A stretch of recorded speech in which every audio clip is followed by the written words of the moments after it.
BPSC TRE 4 और DSSB TGT के लिए अहम। इस सवाल में ये पूछा जा रहा है कि अन्न देवता अफसाना किसका है।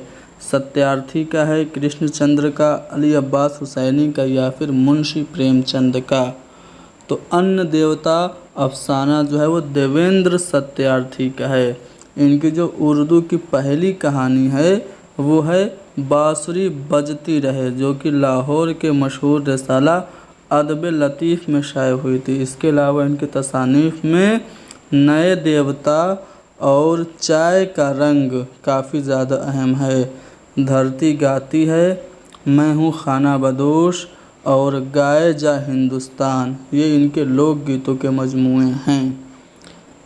अब यहाँ पे मैं एक सवाल आप लोगों से पूछता हूँ कि अन्नदाता जो कि कहते बंगाल पे मबनी है वो किसका अफसानवी मजमूआ है। कमेंट